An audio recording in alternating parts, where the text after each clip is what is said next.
Today's video is going to be about installing water filtration system.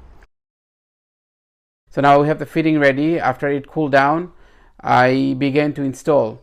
Remember to install Teflon tape because you are going from copper to plastic. All right. And now, before I continue soldering the pipes onto this whole house filter system, I think it's a great idea to remove all the cartridge. So with some force, I was able to remove it. And I put the video on a fast speed to save your time, and the reason I'm taking it off, you see, filter, I do not want to smell solder smell. When you have flux and soldering, it does have a odor. So I did the measurement, I did cutting and everything, and the line here, I could just cut off here, and the whole house will have water. And I shot off here, and I could work on this whole section. Okay, so this is the return, or you could say an output from the filter out. It's going out, and the supply water is coming in through here. So I got a strainer here, and I installed this whole house filter. All right, and it reads the pressure gauge of the current pressure. The manufacturer recommends you don't go above 80 psi, but this one it shows 75. I might have to install a regulator in the future. So I installed a valve here. From anything happens here, let's say there's a leak or something in one of these filters, or I need to change the filter cartridge, I could just shut off here. I don't have to disturb these plumbing for whatever reason. And this strainer didn't come. This strainer did not come with the whole house. I just got this. It increases the longevity of the filter system. So big particles will be trapped here, and I have a valve over there, the drain valve, that I could drain water out if I see any dirt in there. So I don't know if you could see this pressure gauge. This is close to 75. The manufacturer recommend you have it somewhere between 40 and 80. So we're good here. But if it ever goes higher, or whatever reason you want to see if the pressure could release, they call this a pressure release valve. So you press it, water is coming out, no pressure. But had there been a pressure, like when you first turn the water on, you would hear hissing sound. You want to check the next one? There's nothing there, water coming out. That's what you want. You want water. You want to get the air out. So you see, this is the end product. I added an extra strainer there. You don't have to. This video is going to be a step-by-step process of how to replace your filter cartridge in your express water system. So stay tuned. I'm sure you're going to enjoy it. And there's so much knowledge I try to pour into this video. So when should you change the filter? Well, each filter is good for approximately 6 months or up to 100,000 gallons of water. The amount of time and water depends on the quality, temperature, and pressure of your water supply. Your replacement cycle may be longer or shorter because of this. First, turn off the water supply to the system. Open the nearest faucet until the flow stops to depressurize your plumbing. Shut off the faucet once flow has stopped. In this case, I have this water filtering system which filters large sediments before getting to the whole house filtering system. So I'm able to depressurize by draining out the water that way. Prepare for water discharge from system, then press the red pressure release button. I notice when I press the red pressure release button, I see more water volume flowing down the filtering system. So it is a good idea to press all of them until you see no water pressure or no water pouring out. Then you close the valve. And of course, you need to have a bucket. I happen to have this mop bucket laying around, so I use it to collect the water. I wanted to prevent as much mess as possible. Use your filter housing wrench to unscrew the housing from your system.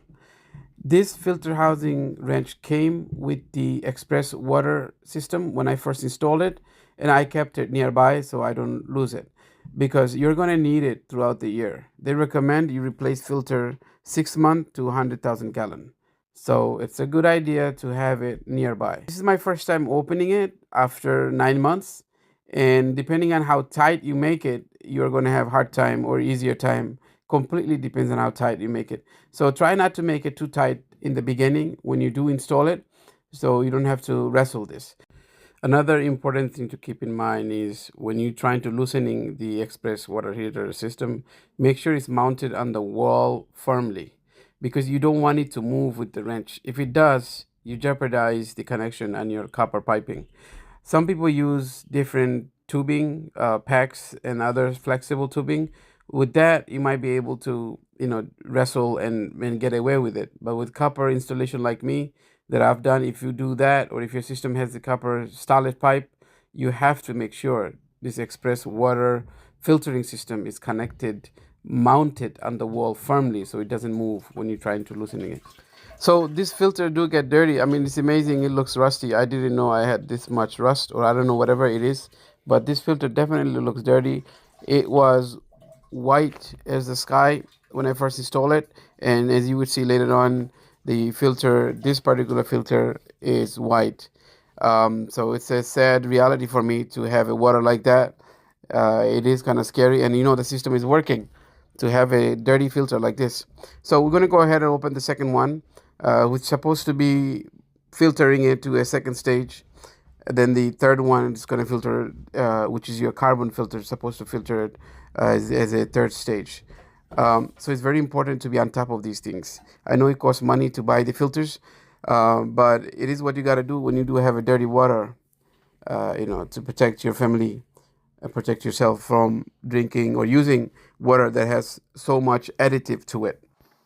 When I bought the system, the filtering system came with these three types, but I noticed my water has hard water stain. So after investigating, researching online, I found I have to buy different filter for this middle slot, which is PHO, which is supposed to prevent all the hard water stain. These three filters that came with the system, it helped. In the beginning, I noticed the hard water stain was gone for a while. Then I started to see it come back, maybe because the filter at this point is saturated with so much metal in it already. It takes a while to unscrew these casing. It is heavy. It feels like it's about 5 to 8 pounds. So what I did was I put one hand underneath it and another hand to turn it because I don't want to crack the casing. So this one is my third filter, and when I pull it out, I mean, the water didn't look too dirty because that is the last stage. It's not supposed to be dirty, I guess. The manufacturer recommends that you clean the filter housing once a year, and looks like in my case it took me 9 months to open it. So I decided to start cleaning. So to do this, you scrub the inside of the housing and the inside of top manifold with 1 gallon of water mixed with 1 tablespoon of household bleach. Make sure to protect your hands during cleaning. Rinse all part with water until all trace of bleach are gone. So these are our new filters that we're going to be installing today, and they come wrapped up. So insert the new filter facing the correct direction. The carbon KDF or the PHO filter will need to have their O-ring facing the top of the system. Make sure your filter is correctly aligned. Support the base of the housing and insert it back into the top manifold. Then tie in the housing by hand. Once the housing is hand tight, use your filter wrench to give a slight additional turn. You should only need 1/4 turn or half a turn with the wrench. Be careful not to over tighten it. So when I bought the whole house filter system, I came across this additional filtering. So the water comes in through this. So whatever large particle, if there is any, would get trapped because this one has 3 different stages of screening inside. So if you're installing one or looking to install, it's a good idea to install one of these. They don't cost much. So since I got the system open and I'm changing the filter cartridge, I think it's a great idea to rinse this off as well. It doesn't look dirty. It looks fine. I don't see any green color or anything like that. It looks clean. I'm actually surprised to see there is no particle. Maybe when I drained it, they all came out. So with the warm water from the sink faucet, I just rinsed it. I didn't do anything special with this. With simple rinsing should be fine. Once your filter has been replaced and your housing is in place, you're ready to turn on the water supply to the system.